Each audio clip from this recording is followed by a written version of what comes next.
ตของร่างกายที่เราอาศัยอยู่เนี่ยคือความเจ็บไข้ได้ป่วยแล้วความพลัดพรากจากกันไปที่จะต้องโดยมาที่จะต้องปะแน่นอนนะปะแน่นอนศรัทธาญาติโยมเราพิจารณาถึงคนที่จากไปที่เราไปร่วมงานศพไปร่วมงานเปิ้นเมื่อมีชีวิตอยู่ก็สวนเสเฮฮาสนุกสุขเสริญม่วนงันสันเล่าเมื่อจากไปแล้วก็ต้องเอาเข้าใส่โลงบำเพ็ญกุศล3 วัน 7 วันจากนั้นก็เอาขึ้นกองฟอนขึ้นเตาเผา2-3 วันก็เก็บกระดูกเหลือก็ขี้เถ้าอนาคตร่างกายของเฮาก็จักเป็นอย่างนี้ทุกคนต้องเป็นอย่างนี้คือพิจารณาจนเข้าถึงจิตถึงใจพิจารณาพอความเป็นธาตุของร่างกายว่ามาจากธาตุดินน้ำลมไฟนะในรูปของอาหารที่กินเข้าไปนะมีข้าวมีน้ำมีผักข้าวปลาอาหารก็ต้องเกิดจากดินน้ำอากาศมีไฟคือความร้อนเอานึ่งข้าวเอาแจ่ข้าวก็ใจน้ำเนี่ยเอานึ่งข้าวเขาก็ใจไฟเขาถึงเจริญเติบโตขึ้นมาได้เมื่อเขากินผักไม้ใช้เครือกินอาหารรับประทานเข้าไปดื่มน้ำเข้าไปก็สลายตกถึงกระเพาะกลายเป็นการบำรุงร่างกายเป็นผมขนเล็บนะเป็นอาการ32เมื่อร่างกายย่อยสลายไปธาตุทั้ง4ก็แยกออกจากกันไปน้ำไปทางหนึ่งลมไปทางหนึ่งไฟทางหนึ่งดินก็ไปทางหนึ่งร่างกายมีเตยบ่มีอันยังนักไปกว่านี้บ่มีอันยังที่มีตัวตนเป็นเพียงดินน้ำลมไฟอันนี้อยู่ในกายคตาสติปัฏฐานคือการตั้งสติที่ร่างกายก็ว่าเขาจะพออาการเคลื่อนไหวของร่างกายก็ได้กำลังนอนอยู่คูแข้งคูมือกระดิกนิ้วกระพริบตาก็ดูกำลังเดินกำลังอาบน้ำแปรงฟันเนี่ยถ้าบ่ยอมหูอยู่ที่กายจะไปคิดเรื่องนั้นเรื่องนี้ใจบริกรรมไปโดยกันพุทโธพุทโธสัมมานะหังปฏิบัติปองหนอยุบหนอพอลมหายใจบ่เฮือได้คิดเรื่องอื่นเฮือมีแต่กรรมว่าพุทโธพุทโธเวลาปฏิบัติเฮืออยู่กับพุทโธอยู่กับลมหายใจสงบการเจริญสติเป็นงานที่สำคัญนะถ้าบ่มีสติธรรมะอย่างอื่นก็บ่เกิดขึ้นสมาธิก็จะบ่เกิดปัญญาก็จะบ่เกิดเพราะจะบ่สามารถพิจารณาปัญญาได้กิเลสจะดึงความคิดไปแทนที่จะคิดให้ปล่อยวางคิดสะสมนักขึ้นไปให้ยึดติดนักขึ้นไปเกิดแต่ว่าจะมีความมั่นคงมีความแข็งแรงหาเงินหาทองได้นักเพื่อจะได้มีความมั่นคงก็บ่มีทางที่จะเกิดปัญญาคนที่มีความมั่นคงทางจิตใจเปิ่นพิจารณาบ่หวั่นไหวกับเหตุการณ์ต่างๆบ่ว่าจะดีจะร้ายก็บ่มีปัญหาเพราะจิตอุเบกขาตลอดเวลาบ่ดีใจเสียใจมีแต่พอใจนะ คนชมก็พอใจคนด่าก็พอใจเพราะใจมันบ่ฮับอุเบกขาเฉยปล่อยวางจะว่าอย่างใดก็ปล่อยเป็นเรื่องของเขาบ่ใจเรื่องของเขาใจเป็นเหมือนคนดูบ่ใจไปแสดงดูไปดูเขาแสดงไปจะแสดงบทโหดก็ปล่อยเขาแสดงไปจะแสดงบทเมตตาก็ปล่อยเขาแสดงไปบ่เกี่ยวกับเขาเป็นคนดูบ่ได้เสียเวลากับการแสดงของเขาอย่าไปฝากความมั่นคงกับสิ่งต่างๆภายนอกบ่ใจที่เปิ่งของเฮาแท้จริงเฮาเปิ่งเขาบ่ได้ต่อให้มั่นคงขนาดไหนสุดท้ายก็ต้องเสื่อมสลายไปดับไปสิ่งที่บ่เสื่อมสลายนั่นคือธรรมะที่มีอยู่ในใจของเฮาต่อให้โลกนี้ระเบิดเป็นเสียงใจของเฮาก็ยังมั่นคงอยู่มีแต่ร่างกายนี้ที่จะหายไปดับไปสูญไปใจของหมู่เฮาก็ยังมีบุญติดไปนอกจากโลกนี้แล้ว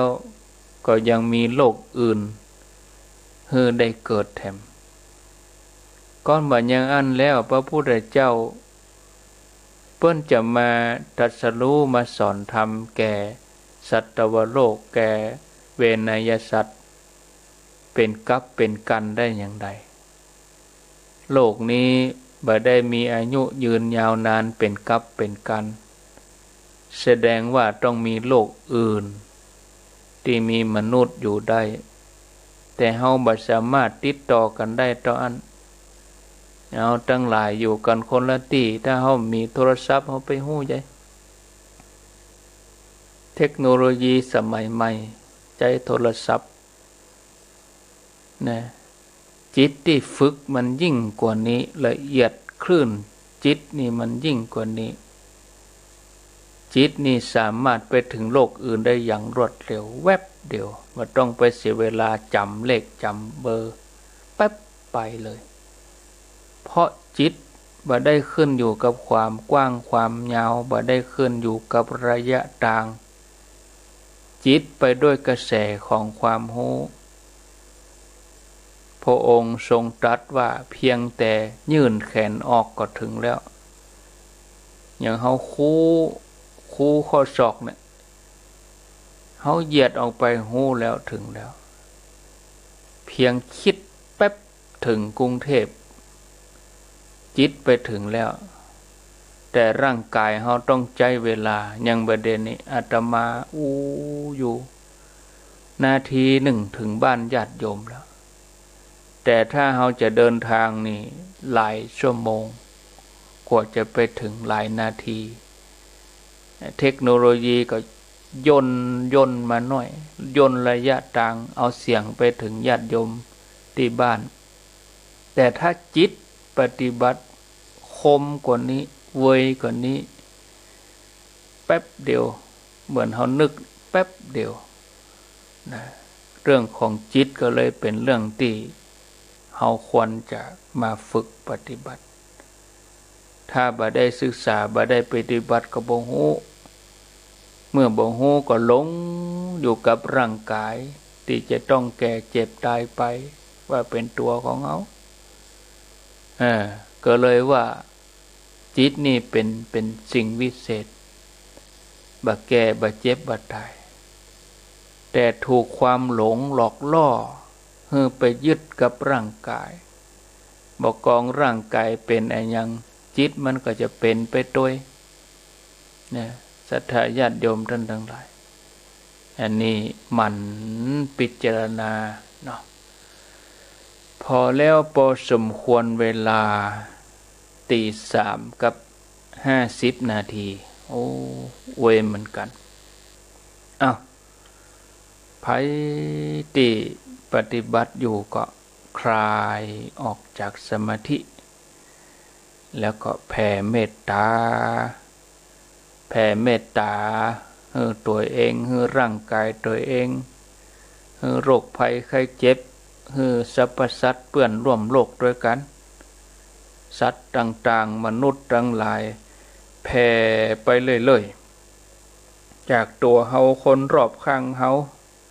ในบ้านเฮาในอำเภอในจังหวัดประเทศไทยในโลกเฮาทั้งหมดแผ่ไปแผ่เมตตาแล้ว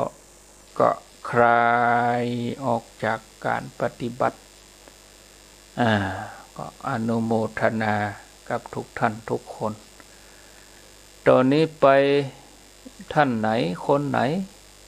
จะโทรมาอู้จาแลกเปลี่ยนสนทนาแจ้งผลการรับฟังกะเจริญปอนแถม8 นาที0998366322มีก็เข้ามาสนทนาอู้จากันเนาะไผมีหยังจะสนทนาเจริญปอนเข้ามาสายแรกเนาะเจริญปอนกับไว้สาครับพระพครูป้อน้อยบุญปันมโนคร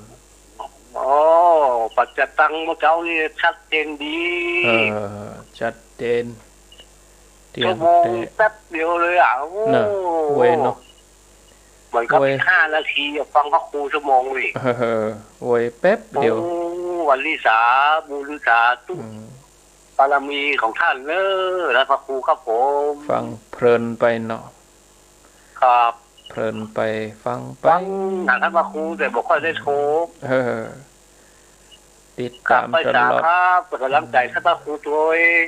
ติดตามตลอดเนาะครับผมป้าน้อยบุญปันมโนครขอบคุณเนอะเจริญปอนอันนี้ปุ่นดังคลื่นเมืองฝาง FM 100.25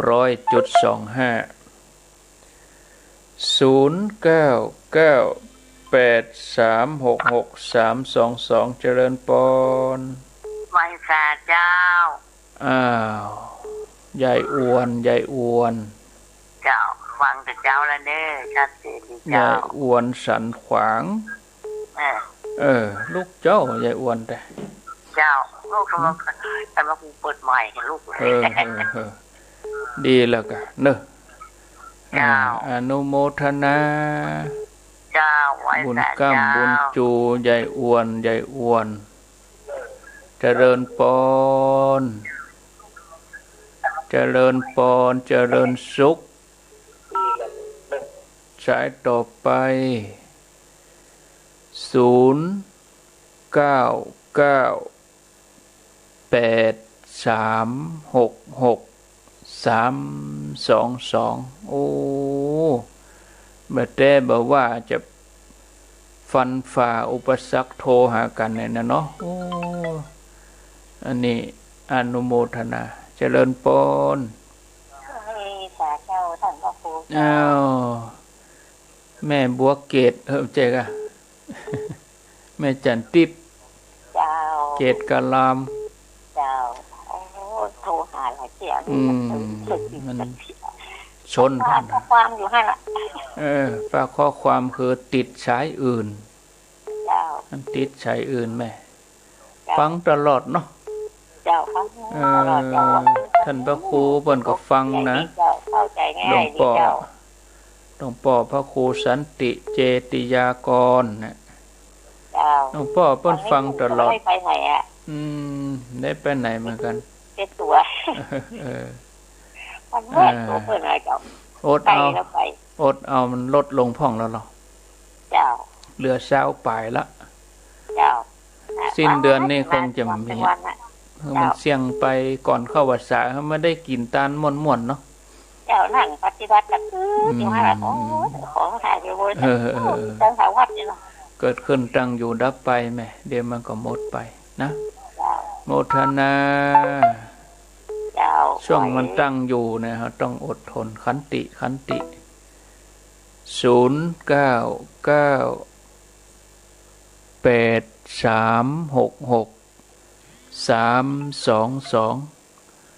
เจริญปอนเจริญปอนเจ้ายายพรเนาะเจ้าลูกเจ้ากินพักตั้งปายต่อเลยต่อเลยลูกเจ้ากินพักตั้งปายย่ำต่อกินพักตั้งเจ้าอันกาต่อนี่ยังแควนกะ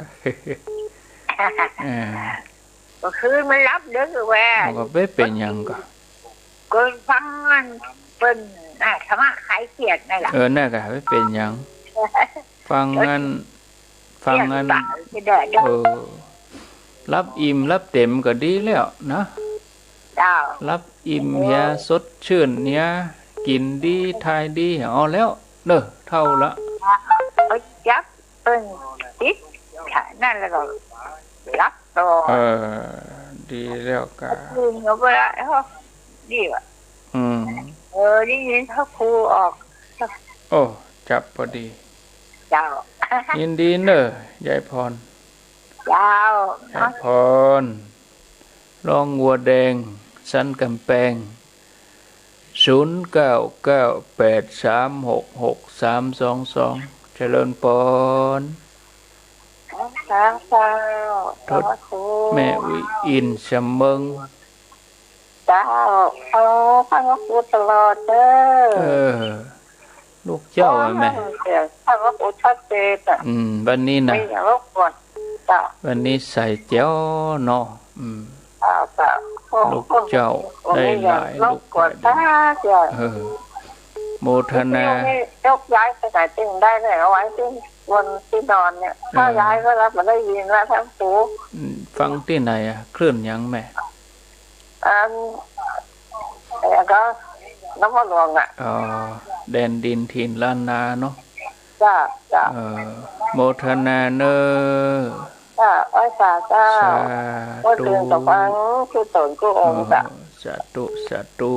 เจริญปอนจากที่ไหนแสนพงตุ้งปียังนอนรับอยู่ก็แล้วมันเจ็บคอนี่ลูกมากินน้ำเห็นน้อยกะดื่มน้ำเห็นสักแก้ว2 แก้ว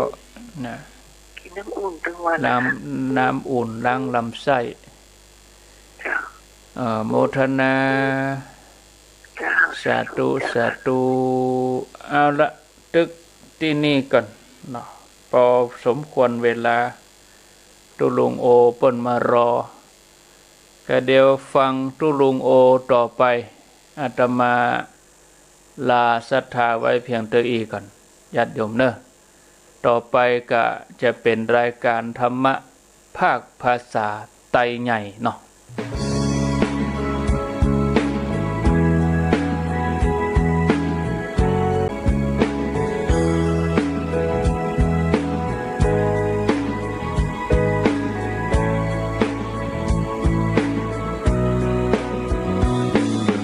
ลูกที่เอามือ10 นิ้วยกต่างผิวเกษา